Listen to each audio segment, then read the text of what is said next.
हाँ तीन है सरबजीत, बिल्कुल सही पता है आपको चीजें। ठीक है, तो इस तरह के तीन रास्ते पॉसिबल हैं। ठीक है ना, motion of charge particle in uniform magnetic field तीन रास्तों पे चल सकता है। और पहला है आपका स्ट्रेट लाइन है, और दूसरा क्या है आपका सर्कुलर पाथ पे चल सकता है, सर्कल पे भी चल सकता है। और तीसरा आपका क्या है, हेलिकल पाथ। ठीक है ना, helical path with uniform pitch. Helical path with uniform pitch. ठीक है ना, helical path with uniform pitch. तो स्ट्रेट लाइन पे चल सकता है, सर्कल पे चल सकता है, हेलिकल पाथ, यूनिफॉर्म पिच, तीन तरह के पाथ रास्ते पॉसिबल हैं यहाँ पे। ठीक है, तो स्ट्रेट लाइन पे कब चलता है, फोर्स आपको पता है कि कितना होता है, इंपॉर्टेंट है सारा एनालिसिस यूनिफॉर्म फील्ड के लिए।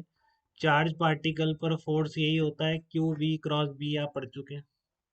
ठीक है ना, चार्ज पार्टिकल पर फोर्स क्या होता है, क्यू वी क्रॉस बी होता है। तो स्ट्रेट लाइन पे कब चलेगा, जब v vector is parallel to b vector. इसको लिख लेंगे अभी आप जल्दी से फटाफट लिंक कर पाए जब भी मैं बोलूँ। ठीक है, तो स्ट्रेट लाइन पे पार्टिकल कब चलेगा यूनिफॉर्म फील्ड में, चार्ज पार्टिकल, जब वेलोसिटी वेक्टर और b वेक्टर इनके एक दूसरे के पैरेलल हैं। ठीक है, सर्कल पे कब चलेगा, जब फोर्स हमेशा, हाँ, जब वो आपका एकदम परपेंडिकुलर होगा तो वो सेंट्रीपिटल फोर्स प्रोवाइड करेगा। ठीक है ना, तो सर्कल में चलेगा। और जब नाइदर पैरेलल नॉर परपेंडिकुलर वाला केस है, जब V vector neither parallel nor perpendicular है, तो helical path with uniform pitch चलेगा। ये कभी नहीं भूलेंगे आप, ये यूनिफॉर्म फील्ड है अगर केवल मैग्नेटिक फील्ड है। ठीक है, तो उसमें पार्टिकल की ट्रेजेक्टरी केवल तीन तरह की पॉसिबल है, स्ट्रेट लाइन, सर्कल, या फिर helical path with uniform pitch. तो इसमें डाउट तो नहीं है किसी को। एक एक करके देखते हैं कि किस में क्या और निकाल सकते हैं हम। तो पहले वाले में कुछ करने का नहीं है, आप बी वेक्टर के पैरेलल फेंक दीजिए पार्टिकल को, और वो सीधा उसी उधर ही चला जाएगा क्योंकि उस पर फोर्स जीरो रहेगा। ठीक है ना, इस आप बी वेक्टर के पैरेलल चार्ज पार्टिकल को प्रोजेक्ट कर देंगे तो क्यू वी भी साइन जीरो जीरो ही रहेगा। बी वेक्टर के पैरेलल या उसके अपोजिट फेंक देंगे तब भी नेट फोर्स जीरो रहेगा और पार्टिकल सीधा चला जाएगा। ठीक है, तो इसमें डाउट नहीं है। अब मैं सर्कुलर वाले पे आ रहा हूँ कि सर्कल पे पार्टिकल चलता है जबकि इनिशियल वेलोसिटी वेक्टर और बी वेक्टर एक दूसरे के परपेंडिकुलर है, तो वो हमेशा ही परपेंडिकुलर रहेंगे क्योंकि बी वेक्टर के अलोंग कभी भी मैग्नेटिक फोर्स का कंपोनेंट नहीं आ सकता। ठीक है ना, आपका वी वेक्टर का कोई कंपोनेंट बी वेक्टर के अलोंग नहीं है, तो मैग्नेटिक फोर्स वी वेक्टर का कोई कंपोनेंट बी वेक्टर के अलोंग ला भी नहीं सकता, क्योंकि मैग्नेटिक फोर्स का कोई भी वेक्टर बी वेक्टर के अलोंग नहीं आ सकता। क्यों, क्योंकि क्रॉस प्रोडक्ट से आ रहा है, तो F vector must be perpendicular to both V vector and B vector.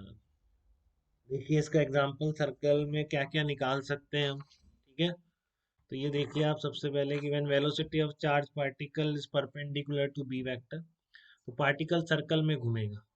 ठीक है ना, सबसे इम्पोर्टेंट चीज़ है कि सर्कल का सेंटर कहाँ पर होगा। ठीक है ना, तो वो आप हमेशा ध्यान रखिए। जो आप इस तरह से मान लो आपने वी वेक्टर प्रोजेक्ट किया है और बी वेक्टर अंदर की तरफ है, तो वी क्रॉस बी से जो लाइन आएगी उस पर सेंटर लाई करता है। ठीक है ना, ये आप लोकेट करना सीखिए बिल्कुल। ठीक है ना, ये जो लाइन आ रही है वी क्रॉस बी से, उस पर कहीं सेंटर लोकेट करेगा। जैसे इसमें यहाँ पर ये लाइन आ रही है वी क्रॉस, बी वेक्टर इधर है, बी वेक्टर अंदर की तरफ है, तो इस लाइन पर, तो इसकी वजह से ऐसे सर्कुलर पाथ पर ये पार्टिकल घूम जाएगा इस तरीके से। ठीक है ना, तो इस तरह के सर्कुलर पाथ पर ये पार्टिकल चल देगा। तो as fb vector is always perpendicular to velocity vector, speed of particle will always be constant। तो ये कांस्टेंट स्पीड से सर्कल में घूमता रहेगा बस। ठीक है ना,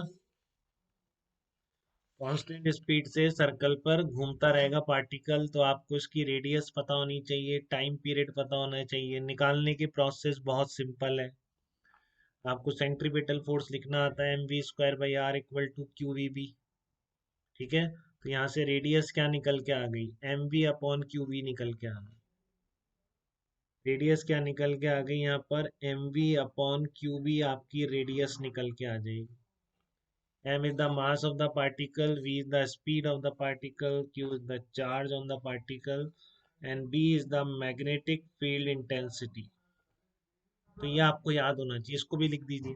जैसे आपने तीन पाथ लिखे हैं यूनिफॉर्म फील्ड में, स्ट्रेट लाइन, सर्कल, या फिर हेलिकल मोशन विद यूनिफॉर्म पेच, उसी तरह से आप सर्कुलर पाथ अगर है, मतलब दोनों परपेंडिकुलर हैं, प्रोजेक्शन वेलोसिटी और बी वेक्टर, तो पार्टिकल उस परपेंडिकुलर प्लेन में, जैसे कि इस कॉपी के प्लेन के परपेंडिकुलर था मैग्नेटिक फील्ड यहाँ पे, ठीक है, तो इसलिए पार्टिकल इस तरह से घूम गया सर्कल पे, ठीक है ना, और हमेशा कांस्टेंट स्पीड से चलता रहेगा पूरे time, magnetic force V vector के परपेंडिकुलर टुवर्ड द सेंटर लगता रहेगा, जबकि पूरे में क्या था, यूनिफॉर्म मैग्नेटिक फील्ड था, तो इसलिए आपको रेडियस भी आपने निकाल दी, ठीक है ना।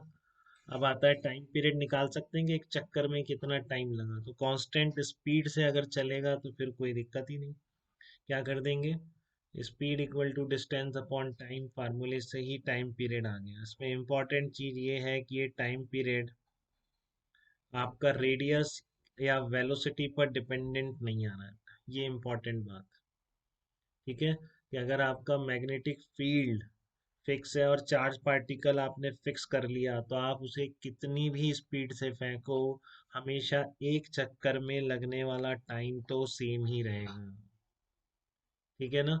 आप उसको कितनी भी स्पीड से फेंको, एक चक्कर में लगने वाला टाइम तो सेम ही रहेगा। तो साइक्लोट्रॉन का बहुत बेसिक प्रिंसिपल है अपना ये, कि time period of circular motion of charge particle in uniform field will be independent of its velocity and radius of circular path। ठीक है, तो आप भी ध्यान रखेंगे इसको। दूसरा फार्मूला लिख दीजिए, टाइम पीरियड दोनों एकदम रटे हुए होने चाहिए, ऐसा नहीं कि हम तो निकाल ही लेते हैं।